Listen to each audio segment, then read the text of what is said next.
Hello and welcome to PFF Fantasy Football Podcast, Team Preview Edition, breaking down all things Tampa Bay Buccaneers today. I'm your host, Ian Hartitz. Thank you, as always, for tuning in. Always joining me here is none other than the one, the only, Dwain "The Rock" McFarland. Dwain, what's up, man? You know, Ian, we love to cover every team. We talk about leaving no stone unturned. But I got to say, I'm excited. I feel like we were kind of a little bit lost in the wilderness. We covered the Texans and the Jaguars back to back. Again, happy to cover those teams. But now it's the Bucs, man.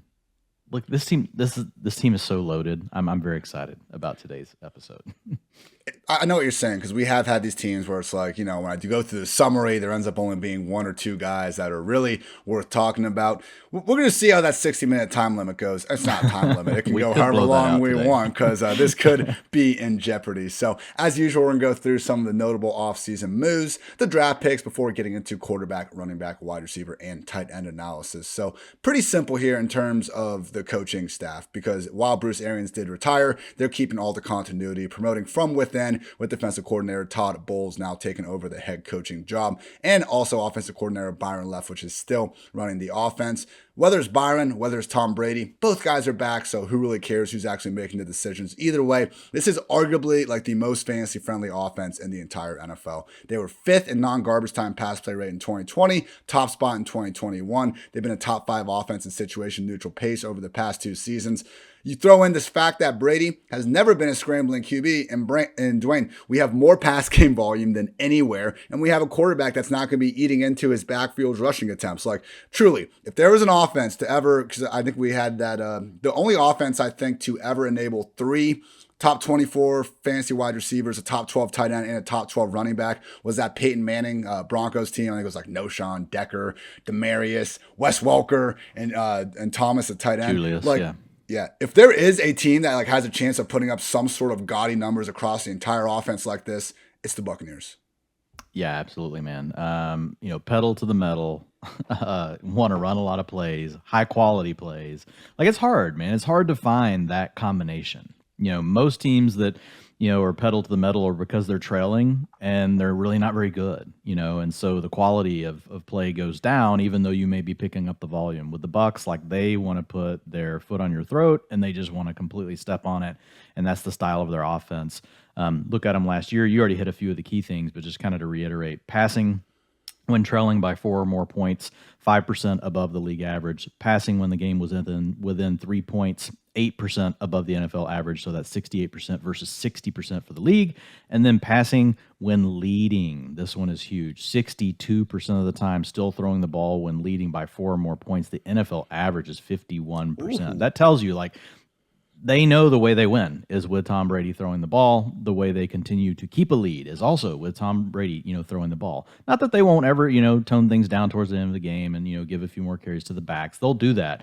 But overall, like, they're so far above the averages across every type of game script. That gives you a lot of insulation. You know, a lot of these teams you'll hear us talk through, you know, like, they kind of stick out in one area or the other. But the Bucs are like one of those teams where absolutely it's clear what they want to do. And when you look at what they did with their offseason moves and the way that the team is built, like, it makes sense that they want to do what they're doing.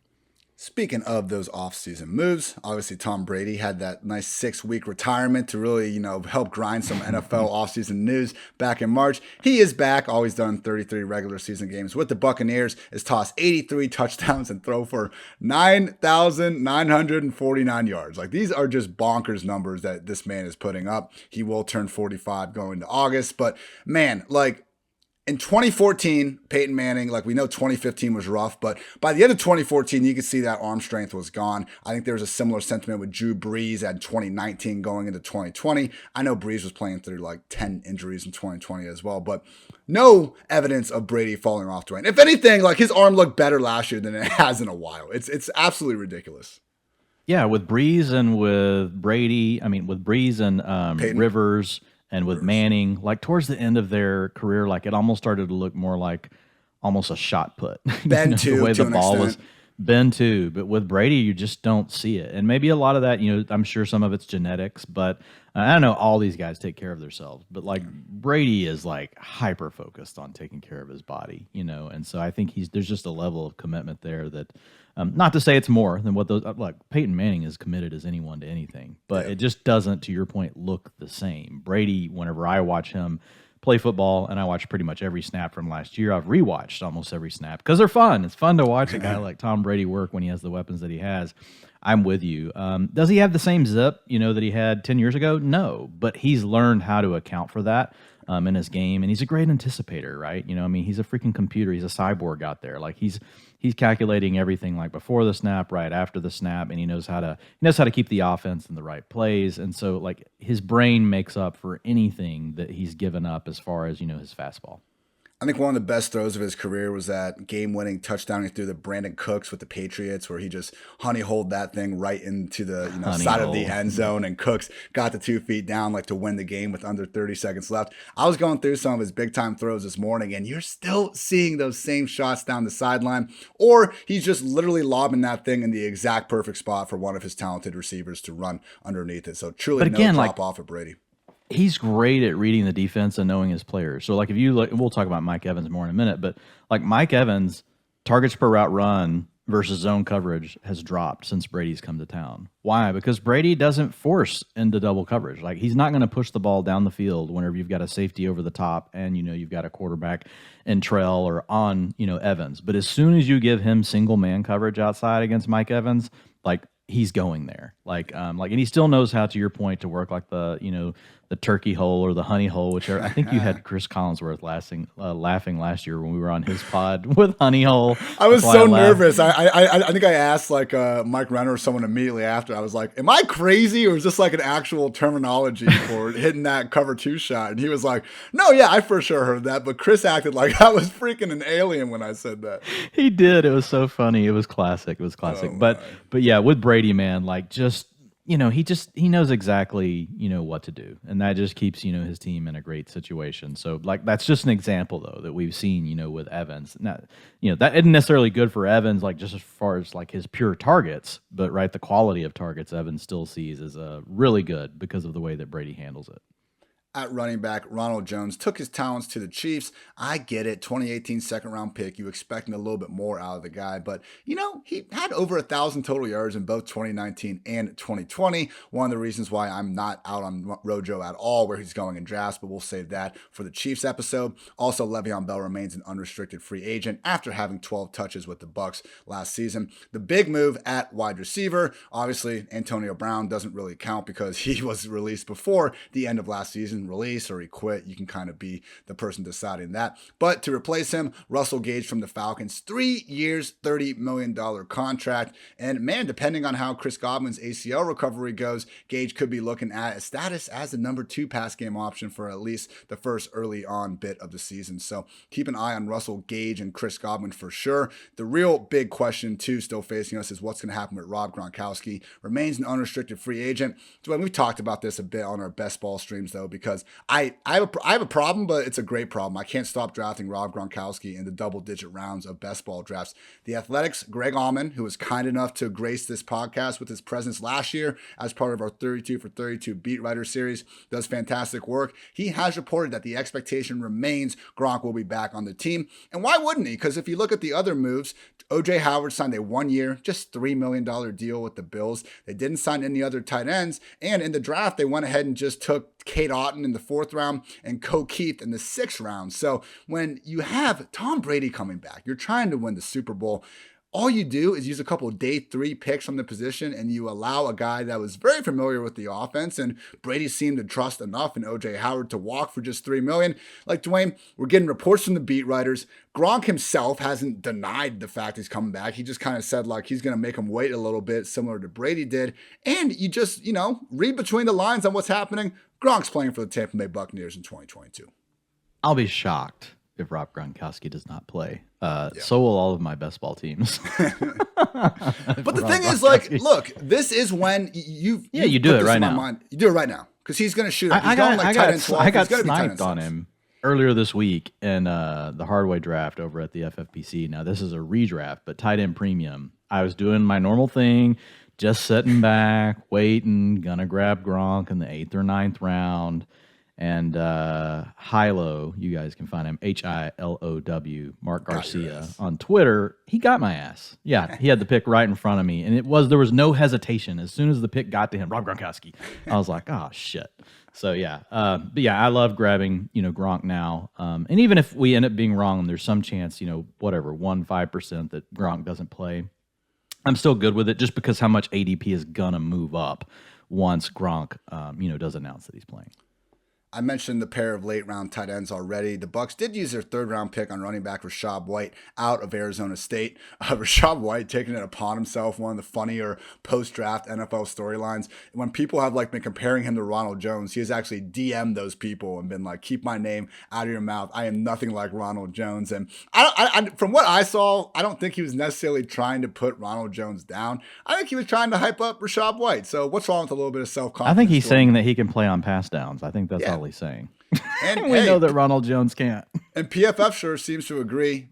Rachaad White last year, PFF's third highest graded running back in receiving grade among all FBS backs. And reading the draft guide, man, Mike Renner was even saying there is a possibility. I'm not so sure the Bucs are planning on this, but Mike thought enough of his receiving skills to say that Rachaad White could actually convert to wide receiver if the team wanted to do that. So that's how good his pass game skills are. We'll talk in a little bit about what we should actually expect from him in terms of usage. So Dwain already said a lot of good things about Tom Brady, but why not say some more? It is the GOAT we're talking about. Turns 45 in August, but again, it's just expecting Father Time to finally win out. At this point, it's one of the biggest rivalries of Brady's career, him versus Father Time. But again, nothing we've seen with our eyes is really demonstrating that. Nothing we're seeing with the analytics is saying that either. Since joining the Buccaneers, number 2 among 44 quarterbacks in PFF pass grade. He's 8th in quarterback rating, 5th in big time throw rate, 1st in turnover-worthy play rate. The only things we see that are even close to average, yards per attempt, he's at 14th, and adjusted completion rate at 22nd. But Dwain, it really doesn't matter. I mean, those are still really good efficiency numbers, but when you have this just otherworldly volume that he's dealing with in the passing game, he doesn't even need to be a top 5 quarterback in some of these efficiency metrics, and he doesn't even need to run the ball. We talk a lot here about expected points and how you can look at a player more through a workload lens and, help determine which guys do we think are going to win out more on their talent over what we should expect. And I was shocked to look at last year and see that in terms of expected fantasy points per game, only Josh Allen and Lamar Jackson had more than Brady. So yes, these dual threat quarterbacks, the two means of productions, it is huge. And I've called it fantasy cheat code. And I do think it is. But man, Dwain, the amount that Brady throws this ball, it makes up for that, lack of a rushing floor he's always had. Yeah, and with Brady, the interesting thing, a lot of guys that really get the ball out quick. You think back to Ben last year, you think of Drew Brees at the end of their career. And so Tom Brady, you look at his average time to throw over the last 3 seasons, 2.61, 2.41, and 2.34 seconds. That's getting out really quick. 2.50 is kind of the benchmark, where we want to split things, right, as being over or under. And Brady, despite always being under that, his ADOT is still really high for how quickly he gets the ball out. 8.4, 9.6, 8.0, 8.3, 9.5. So this is a guy that gets the ball out quick, but still delivers the ball to the intermediate and deep areas of the field. In fact, if you look at him over the last couple of seasons, you look at his short passing, so those are passes within 1 to 9 yards, they've gone down because he's adapted to where he's at. In New England, it was 47%, then went to 44%, then went to 43%, and his 44 and 43% in his 2 years with Tampa Bay. Then you look at what went up. The throws in the 10 to 19, probably honey hole throws went up 22%, 23%, where they had only been 20% in New England. So he's a guy that knows how to adapt to the talent that he has. He can still get the ball out quick. It's really hard to sack him, really hard to force fumbles via sacks, hard to get turnovers, doesn't throw picks. I think everything is really there. The only thing where he doesn't quite do it as much as he used to, but he was never huge on being a deep ball thrower, right? He was never one of these guys that was at 15, 16, 17% of his passes going 20 yards or more, 11% last year, 15% the year before, 10%. But he's really good on those. His deep passing grades are elite, 97.7. That's green on the Christmas tree, Ian. 94.2 the year before, and even the year before that with the Patriots with no one to really throw the ball to that was a deep threat, 92.5. So, and it's just, it looks that way, all the way back to 2015. So Brady, he's just a complete player. And he's just, anything that he may have lost in any sort of ability, he's just making up for it at this point in other ways, and just surrounded with elite talent. So look, he's just a smash quarterback. You look at his fantasy points per dropback over the last two seasons: 0.55, 0.52, where when he was with New England, 0.42 the year before. So like you've clearly seen, like, you give him weapons, you let him do his thing, and he's going to give you more fantasy points per dropback. So I can't find a thing to not like about Brady, and the ADP is also good. And the only time we saw him, like, okay, he wasn't that good down the stretch last year, at least in terms of counting numbers. 2 or fewer touchdown passes in 8 of his final 11 games, including the playoffs. But you start looking at what he was dealing with by the end of the season. In the first round of the playoffs, he had Mike Evans and Gronk. After that, we're talking about Tyler Johnson, Brashad Perryman, Scotty Miller, Jalen Dart, and we had, Granson out there, whatever the hell that guy's name was. He was making plays. I don't mean to dismiss him. I just honestly can't remember the man's name. Cyril Grayson. There we go. My bad, everyone. I need to brush up on the wide receiver. That's why we're a team. That's why we're a team. Amen to that. But Dwain, one of the things, my teammate, that I love you've said, especially this offseason, was, making fun. What really pisses you off is how little plays the Seahawks consistently run. And I think you brought up the point how, like, the Bills, literally, because of how fast they move, they had like an entire extra game's worth of plays over what the Seahawks were doing. 2 games, my God. That's like what we're looking at with Brady in these pass attempts. I mean, he had 719 pass attempts last year.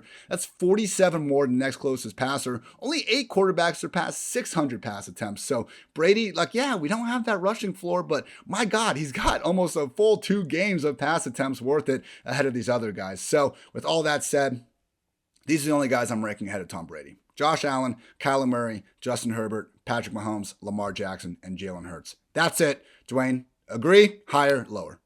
Yeah, we're the same. I've got Allen, Murray, Jackson, Herbert, Mahomes, and Hurts. Those are the same ones you just said, right? Yep.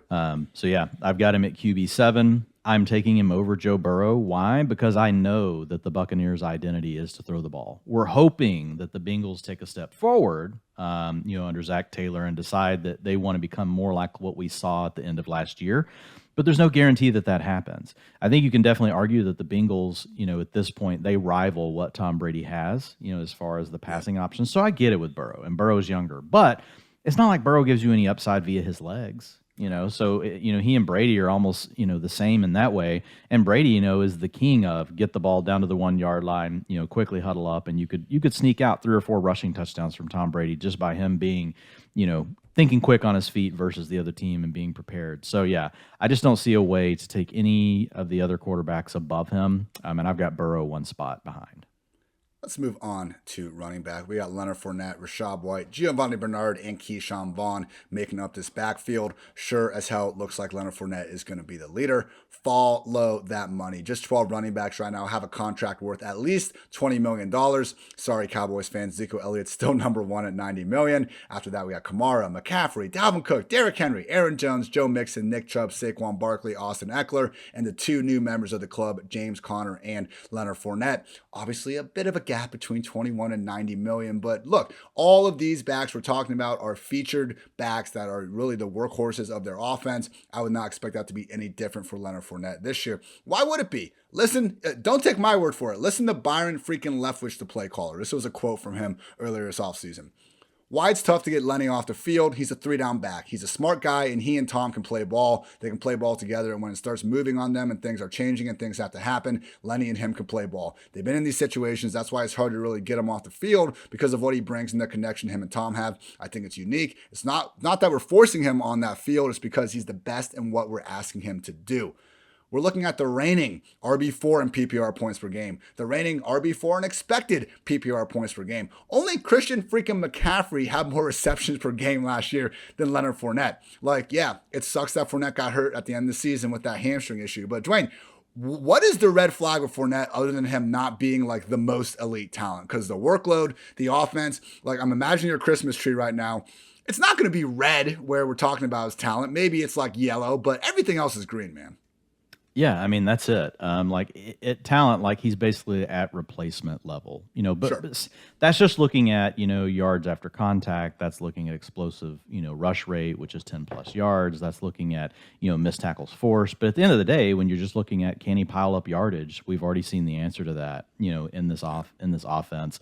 He still has the former first round draft capital, high first round pick. He obviously just got paid, which matters even more than that. And what Leftwich said, like we saw that come to fruition last year. Fournette eventually took over the entire backfield, including the passing down work. So I know there's some concern with folks. We'll talk about Rachaad White, in a second, that he could start to peck away at some of the receiving duties. And I think that's possible. But I think with Fournette, even when you look at it, like let's say he ends up being a 60 to 65% snap, type player in this offense and not, a 70 or 80% like what we saw for stretches last year whenever some of the other guys were hurt, you're still going to get, an RB1. Like he's still going to be an RB1 even in that scenario. And if for some reason, say Rachaad White's not ready for prime time, which happens a lot with Brady, whenever we bring these guys in, if he can't do his job, if he can't pick up, pass protection, all those sort of things, like Brady's not going to have him out there, right? And so that's in the range of outcomes. And if that happens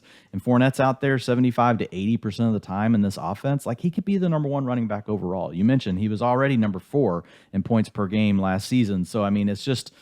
It's tough to find a way to push Fournette down the board. Like I try to be careful with him because he is, he kind of in one way he fits the dead zone profile just because he's not much better than really any other back on some of these underlying metrics. But look, the team loves him. Tom Brady loves him. He's still well under the 1,500 carry threshold that we care about. He'll be 27.7 years old this year. So I mean, he's getting up there. But I think he's still good to at least have one more year. I think at this time next year, our conversation could change a little bit, right? Because we'll be going into almost his age 29 season. He'll be close to that 1,500 touch mark, and we'll have to see what his peripherals look like at that point. But for this year, I mean, look, we've talked about Fournette so much on this podcast. Like, we were spoiled. We were getting him in the 4th round. Now he's a second-round pick. He's a mid-second. He's a mid-second round pick now. He has room for, like, okay, if that 60, 65% snap scenario comes to fruition, like he had 249 touches last year. He only scored 10 touchdowns. I mean, that's good, but would we be that shocked if the workhorse running back... He easily scored 15 in this. Hell, 20. Eckler had 20 touchdowns last year on 26 more touches. And, Eckler really outperformed that. And Eckler's, I think, better than Fournette, so that's fine. But really, even if Rachaad White gets some of that pass down work, which I would not say is a certainty at all, Fournette as the primary running back in the league's reigning number 2 ranked scoring offense, impossible to get off. He is my RB6. The only guys I'm taking ahead, Jonathan Taylor, Christian McCaffrey, Derrick Henry, Najee Harris, and Austin Eckler. And yeah, Dwayne, I'm pulling that trigger on him almost every single time in the mid to late stages of round 2. You do have him a few spots lower, correct? Yeah, I have him a few spots lower, but like I'm still getting him where I have him. You're going to get him plenty, still at ADP. Yeah. I don't have him quite as high as you, but I still have him right at like my top 10. So, and I love him. Like I totally acknowledge like he could finish as the RB1 overall as well. So, I'm also just trying to keep folks from like getting way overexcited about him. Like, don't take him in your first round. You don't have to take him in the early second, right? If you want, like, doesn't mean you don't take him unless he's right at ADP. I'm fine taking Fournette in the early second round because of the potential for that every down role in this very specific offense. I think that just gives him so much upside that keeps him in that range for me. Whereas like, some of these other guys that we've seen in the past that, we're just projecting really big volume for them. Like they're not always on a team that is as elite, right, as what we see with the Buccaneers. And so that gives him some immense upside. We got Giovanni Bernard back. Only twice last year did he see more than 3 targets in a game. One of those was in the playoffs when Fournette wasn't even out there, I believe. So looking at Gio coming back, I think it's more like Rachaad White could maybe replace Gio's small role without even having that much more. Because, Dwayne, as we used to go through all the matchups as we do during, every single week of the in-season PFF Fantasy Football experience, like before Giovanni Bernard got hurt, like Fournette had taken his job anyway. It wasn't a matter of like Giovanni Bernard. It wasn't a, J.D. McKissick situation where, oh, hey, all of a sudden Fournette was getting force-fed targets after this. Fournette was the number 1 running back in the NFL in total receptions before he got hurt. And that was with him getting hurt about the same time that Giovanni Bernard did. So really didn't impact it. Bigger question is what to make of White's role. So quickly, this is what PFF said about the Buccaneers' 3rd round pick in our 2022 NFL Draft Guide. Where he wins, space play. White wins with the ball in space. The good news is it's very easy to get it to him there because he has some of the best receiving ability in the draft class. What's his role? Third down running back, wide receiver convert. White is a change of pace or receiving back early on in his career. He may even be a sneaky candidate to switch to wide receiver full time, but you don't see a lot of that. Where he can improve discipline running. White needs more reps with some discipline instilled into his running style. He's going to miss a lot of holes between the tackles in the league without it. So the big thing jumps out here, Dwain, is we have a plus receiver. We have the definition of a theoretical 3-down back. Giovanni Bernard's not taking over that full-time role. If Fournette gets hurt, maybe Keyshawn Vaughn has some more familiarity. But man, Rachaad White in that RB4 range, I think he has a ton of untapped upside. I am fine throwing darts at him. When he's going, again, I think he's the RB42 underdog right now. I have him like RB45, but I am fine with him in that range. Yeah, he's around 10 player right now, in a 12-teamer. Like I know sometimes we throw out these ADPs, but so I mean he's right there in that range where there are some young upside receivers you may still like, like a Chase Claypool, Rondale Moore.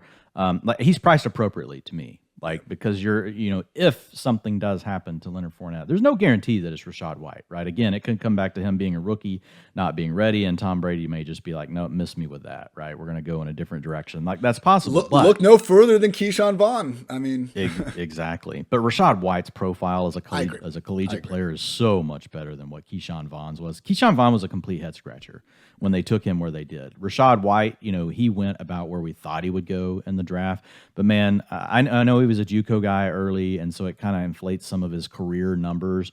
But I mean, his career yards per game, once he transferred from JUCO, 134 per game, like is by far like it's Breece Hall-esque, right? Breece Hall, we're going to give the nod because he was playing for Iowa State as a freshman, and so his career yards per game like counts more in my mind because it's over a longer sample at 129.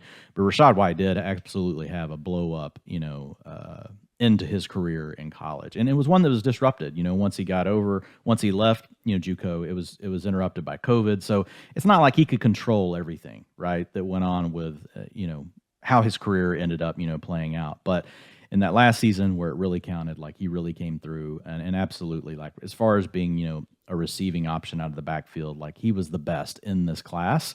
And so, and if he can even lock down some of that work, or if they see that he can play in that kind of role, and if you get Leonard Fournette going down, then that means he's an every down option, which, was never the case with Ronald Jones. We knew with Ronald Jones, even if Leonard Fournette went down, they were probably going to find a way to get someone else in the passing game. There is a chance with Rachaad White that because he is so good in the passing game, one, that can be his ticket to getting on the field, sooner than we think. But number two, if they like him and Fournette goes down, he has that opportunity to be a 3-down back. And what we just talked about being an amazing offense. So, like, if that happened in that scenario, he would be a top 12 back in our ranks every week if that scenario played out. And that's what makes Rachaad White worth taking in the 10th and 11th round of a 12-team draft.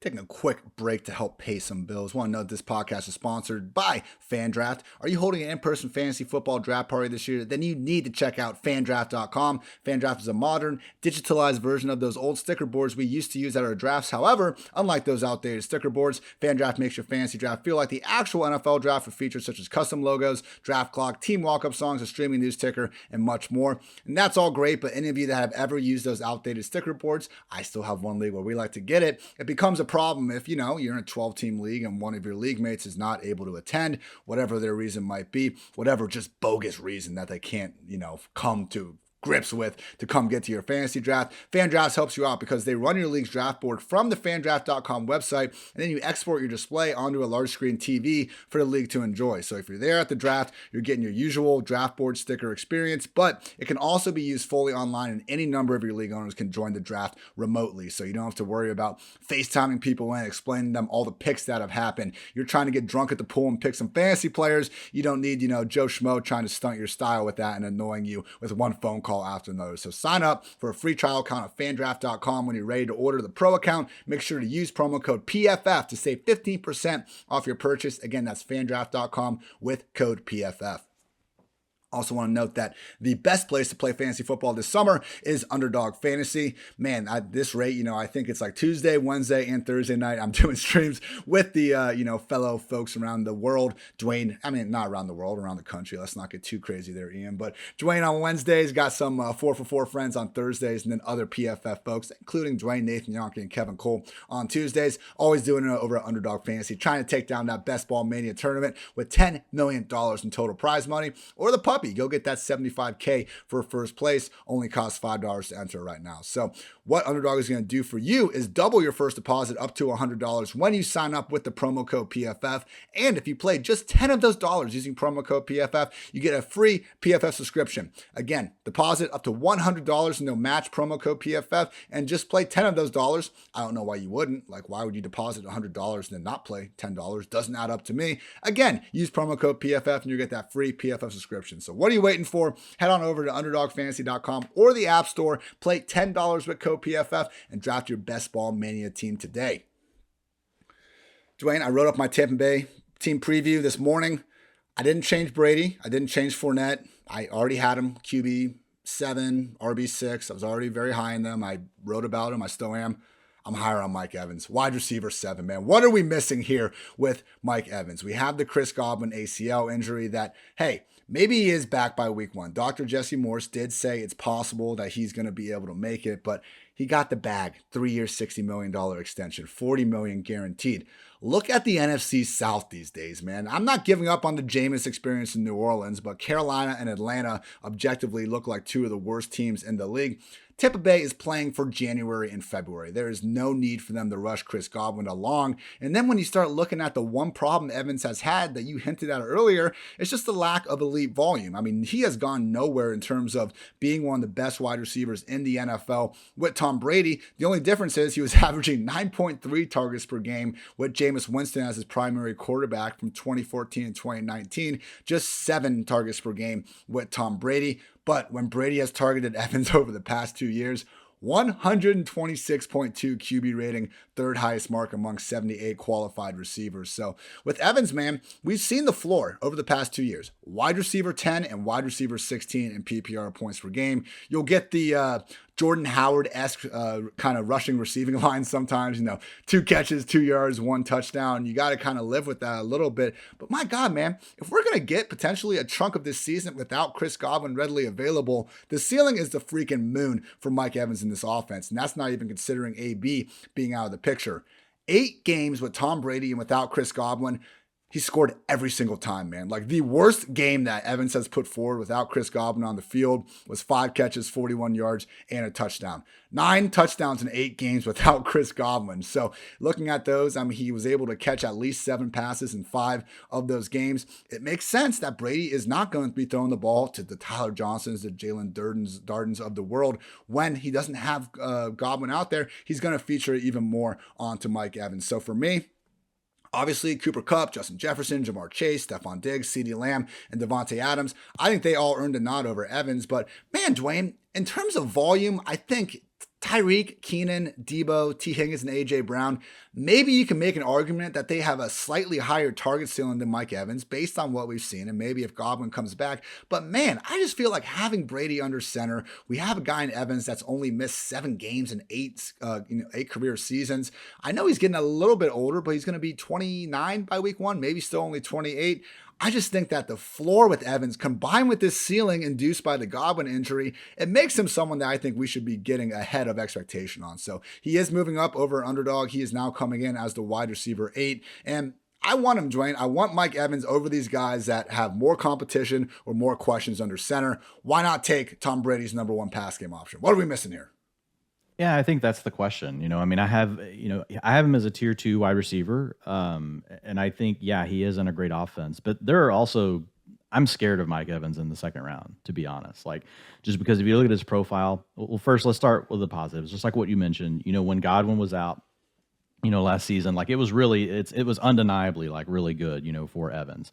He registered a 23% target share in PPR performances of 14.7, 26.9, 26.7, and 25.9 points. That includes the playoffs. Let me say that again. 26.9. Yeah, come on, 26.7, 25.6. Yeah. So it's like nearly 30 points a game We do know that Godwin can miss, early part of the season. You got Antonio Brown gone. Although Antonio Brown in the games he missed last year, it didn't do anything for Evans. Where Evans caught fire was when Godwin was the guy that was out. Now, having saying that, like they moved Evans around. They did some different things with him. They changed up his route tree. So what's going to happen, with Godwin early in the season? I don't know what's going to happen with Russell Gage coming in. I'm not sure. Here's the big thing for me with Evans. He will be 29.1, at the beginning of the year. Yards per route run have gone down from 2.30 to 1.79 to 1.65. Targets per route run, 23 to 19% and to 18%. And so I feel like it's unfair to include the Jameis year in there.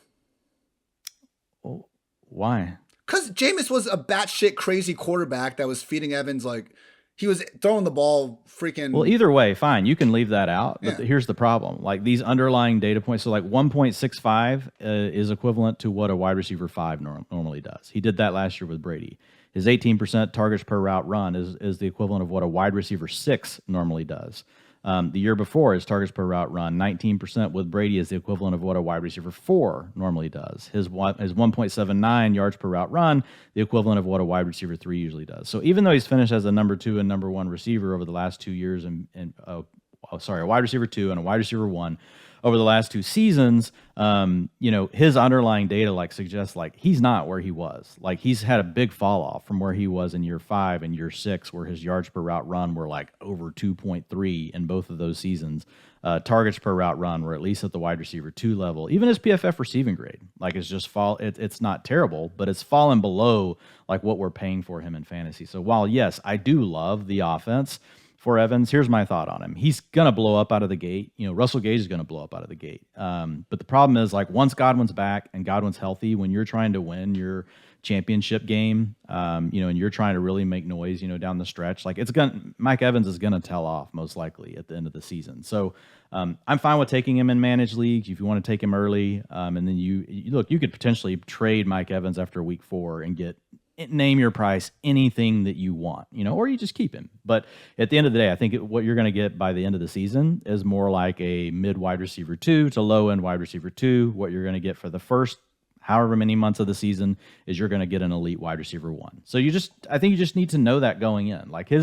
He is starting to deteriorate, and we don't typically see guys, once they do this, it's not that it never happens, because it can occasionally happen, but typically once we see guys start down this path, it doesn't come back. It just really doesn't. So again, I don't want to say never. I never want to say never, with a guy like Mike Evans. But I love the offense. That's what pushes him up. Here's the other thing pushing him up boards is all the players below them.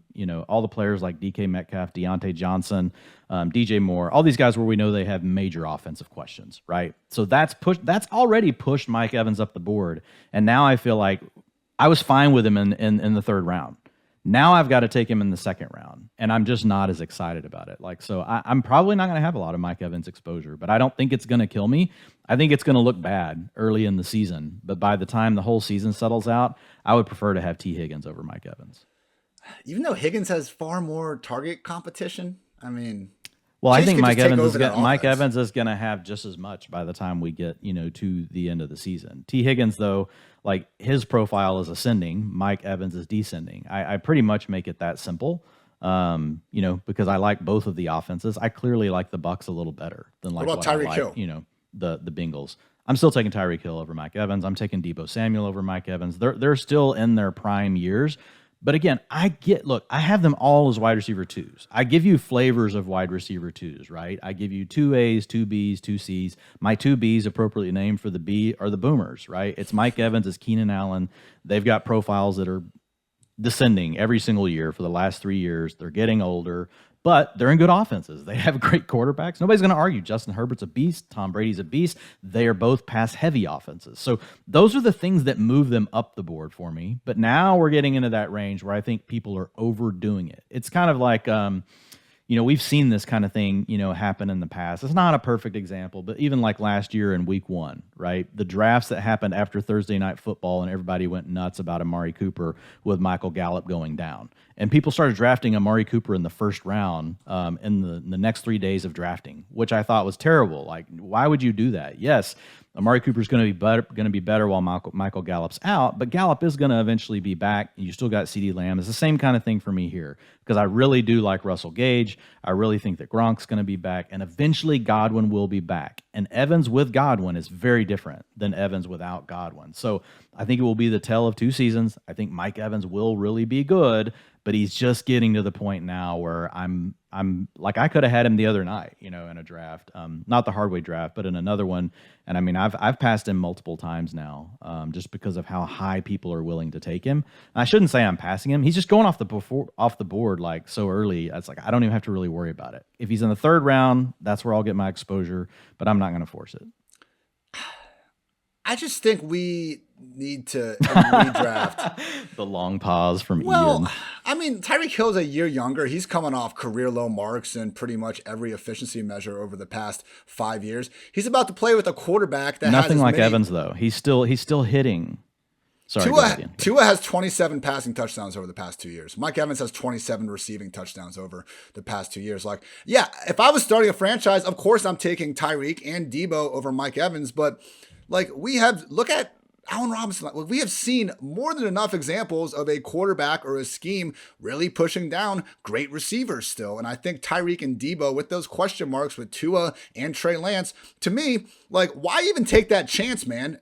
What's, again, the worst case, like you said, if Godwin comes back, Evans is going to be like a mid-tier wide receiver too. Like, what if Tua just still isn't any good and Tyreek is forced to now split targets with Jalen Waddle, one of the league's worst offenses? What if Debo is now the number 3 pass game option in a run-heavy Trey Lance offense? Keenan Allen, I hear you, he's in the same tier.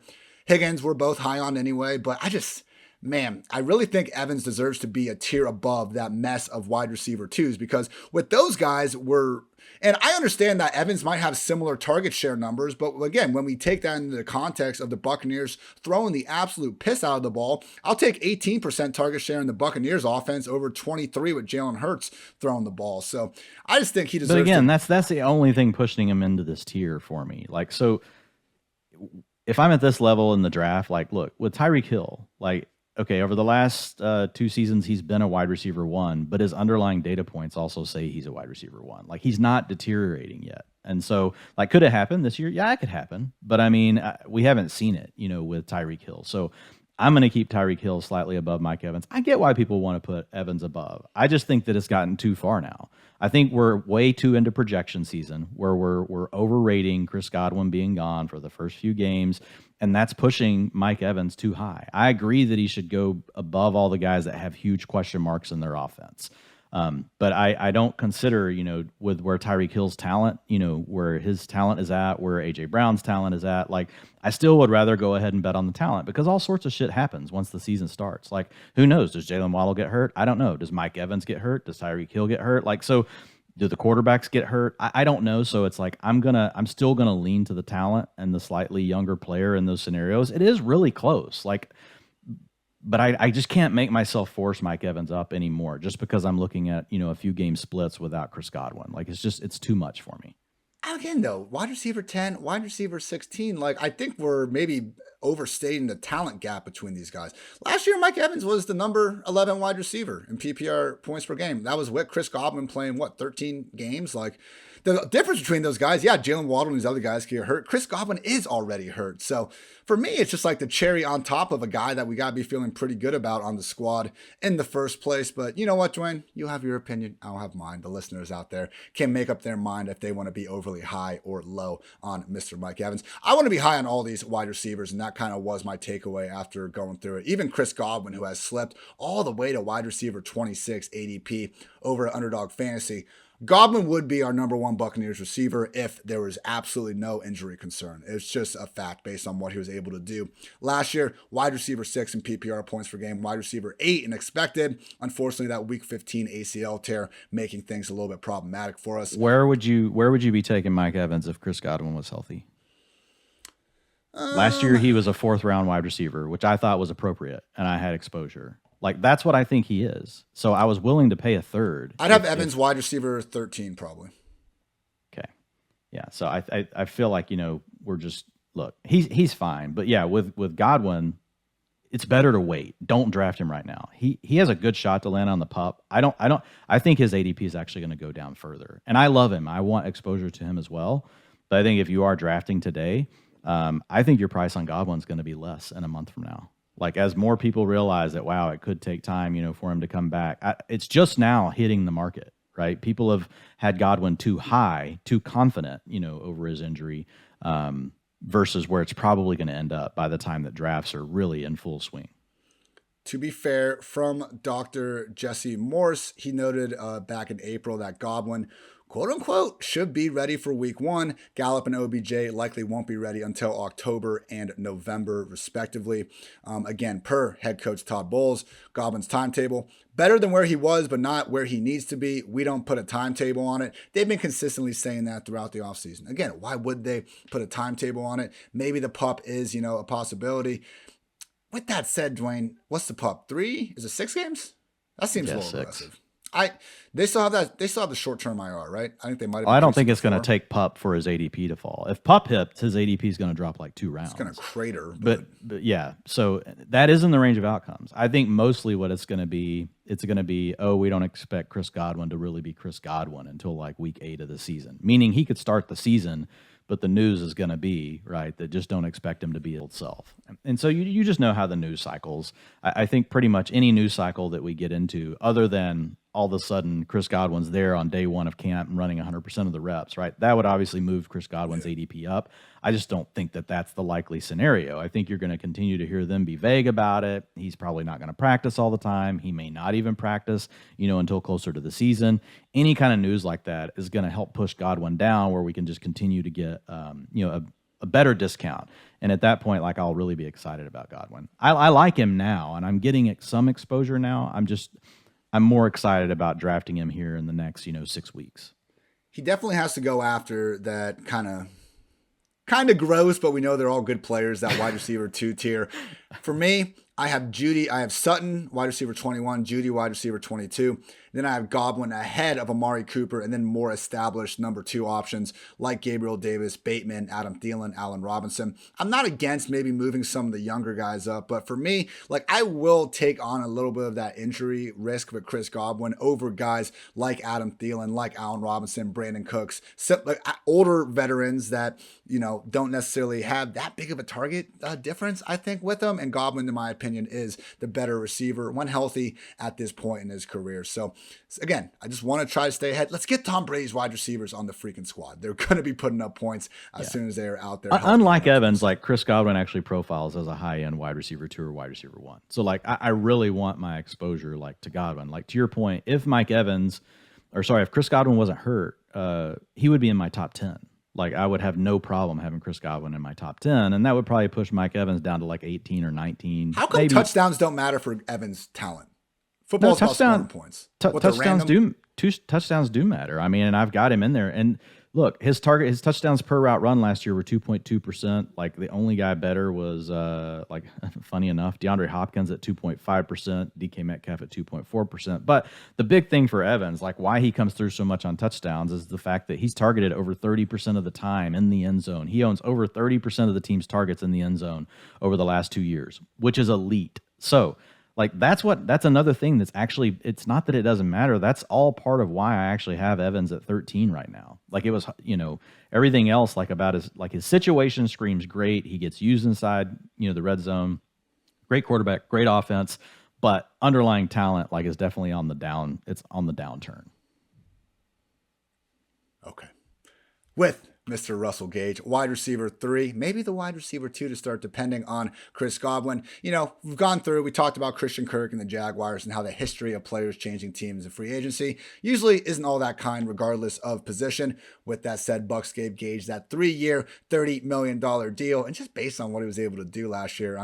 Dwayne, I was so excited yesterday because we made fun of Gage a lot last year, not for his play. Again, contested catches, route running ability, even some yak goodness. He was really doing it all on a Falcons team that needed him to be that guy based on a lot of the injuries and just lack of talent they kind of had out there for most of the season. But the man could not hurdle. He tried it twice early on in the year and he just got completely rejected. Basically, it was as bad as when you're just trying to hit a hurdle in Madden. It continues to not work and the guy's getting thrown. But he got it. Week 18, you might have not been watching the Falcons, but Russell Gage hurdled another grown man. Keep on trying, everyone. Keep hitting that triangle button. Maybe one day it'll work for you just like it did Russell Gage. But hey, Buccaneers wide receivers the last 2 years, they're 5th in total targets and they are 3rd in total route runs. Russell Gage is going to be in 3 wide receiver sets. That 3-year, $30 million deal basically guarantees that. I mean, Dwayne, for me, looking at his wide receiver 44 ADP, that seems like about where we would rank him if we had a healthy Evans and Godwin on the table. And I think he'd still be someone that could certainly flirt with upside wide receiver 3 ability, depending on how much Brady's targeting him, how Gage is performing in this environment. But the fact we have that extra potential for him to just eat in the early parts of the season, I bumped him up to my wide receiver 39, and I will happily scoop him up in round 8 or 9 of best ball drafts. Yeah, so Russell Gage is a player that I'm targeting like heavily. Like I'm going to have a lot more of him than I have Evans, and it's all to do with the costs, not necessarily the player. Like the profile and the costs all come together. But Gage, targets per route run last year against man coverage, 35%. And who did Tom Brady look to last year on, the Buccaneers? It was Antonio Brown, who's going to run, not saying Gage is Antonio Brown, but that's going to be the route tree that he's going to operate from. It's going to be the short, intermediate, timing type routes, working underneath. A lot of the stuff that honestly, like Evans just doesn't get, like when everybody's healthy, and that's part of the thing with Evans' profile is he gets pushed into just being more the downfield guy when he can still do some of the other things. And so with Gage, yeah, getting him in the 9th, 10th round, like to me is complete money. He's a much better player than what people think.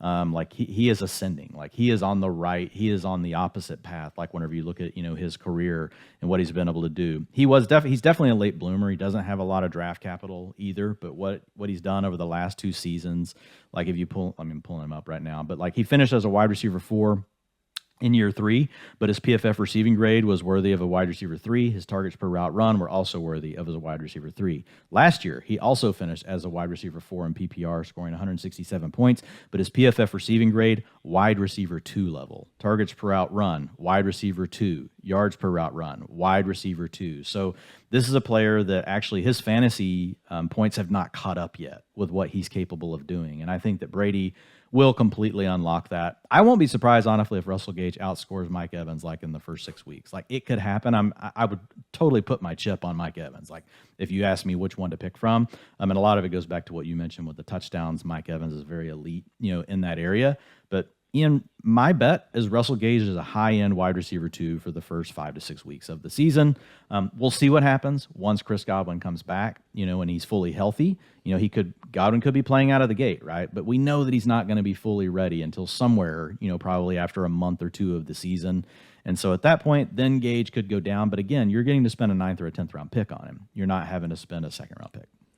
I guess the question is going to be like, who is going to start getting? I mean, Chris Godwin would just feast on a lot of those targets, within 1 yard of the line of scrimmage. I like calling them the Deontay Johnson screens, like where just don't even move. Here's the ball, and I'll go run with it. And Gage maybe will take those over. Maybe Evans does. I guess that's kind of where our disconnect is here with Evans. Like I think he can still do all those other underneath things, but as you said, he's kind of been pigeonholed into being a field stretcher. So maybe Gage does take Godwin's role, and Evans is kind of a borderline wide receiver 1, and Gage is an upside wide receiver 2. Or maybe we're looking at Evans getting 10 plus targets per game and just absolutely feasting like the big baller that he has been throughout his entire career. So either way, the fact that is Gage's potential range of outcomes makes him a complete value in that wide receiver 4 range. And, him and Tyler Boyd and, to a lesser extent, Jalen Tolbert. It's just, I love these receivers that can give you nice standalone flex value. And they're one injury away, which, we're already dealing with here with Chris Godwin, from having so much more. So all the Russell Gage for us this year. Let's end things with a little tight end discussion. Rob Gronkowski, mentioned before, Athletics' Greg Allman reported the expectation remains he'll be back. 2 day 3 picks in the draft. PFF's own Trevor Sikkema, resident diehard Tampa Bay Buccaneers fan, he noted that Tampa Bay was apparently in love with Trey McBride going through the draft process. I would imagine for them not to pull the trigger on him, they got to feel pretty good about Gronk coming back. And again, you allow O.J. Howard to walk for just $3 million. I doubt that would have happened if they didn't have some sort of certainty. And now with Gronk, we're not looking at 2020 Gronk, who, by the way, finished as the overall tight end 8, tight end 14 per game. Not trying to, be a dick here and just pick point my volume stats. So he was still good, not great per game. But last year, we saw way closer to that 2016-2017 Gronk than we did in 2020. Last year, Gronk broke 16 tackles. That was more than he had combined from 2017 to 2020. His average of 2.02 yards per route run, highest mark since 2017. Tied with George Kittle as the tight end 3 in PPR points per game, behind only Kelsey and Mark Andrews. So Dwayne, last year, Gronk looked not as good as ever, but better than he had post-retirement. He's in an offense without AB, without Godwin, all those, maybe without Godwin for a bit, all those same volume, good things that we said about Gage and Evans also apply to Gronk. And my God, tight end 12 on underdog. He's starting to move up as I think we continue to yell about this and try to educate the fine folks always playing on underdog fantasy. And Dwayne, I love it because I think the second that Gronk is saying, I'm back, we're doing it, he's going to be everyone's tight end 6. You're going to take, Andrews, Kelsey, Kittle, Pitts, and Waller. Probably Waller. You could even argue maybe Gronk tight end 5. You don't need more than one hand to count the number of tight ends that you're going to draft ahead of Rob Gronkowski this year. That's my point. Yeah, no, I think Gronk is like the absolute steal right now. One of the top 3 steals right now going on in drafts. You could end up being wrong, but at the same time, like it's not a high cost. He is starting to creep up a little bit, but even though he's going off the board right now, FFPC tight end 12, underdog tight end 13, an FFPC, which is tight end premium, like he's still lasting to like somewhere between like late round 8 to round 10. Like, so that's still pretty cheap considering the format. And then on underdog, like even though he's creeping up a little bit, you can still get him well after round 10. So you're not spending a top 10 round pick to get Rob Gronkowski on your team. I do think he's going to regress a little bit. Like last year, was kind of a big swing, for him. It was a career year as far as yards after the catch. And we've seen Gronk run, right? He's not, it's not like, he's the Gronk that we used to know where we just know he could light things up from yards after the catch. So that's probably going to come down some, but even still, like it's not going to be enough to matter with where you get him at ADP. And I agree, like once he says he's playing, like he's going to fit in as the tight end 6. And right now, again, you're getting him in on underdog, probably like around round 11, round 12 sometimes we're seeing Gronk go on underdog. So like that's just too cheap.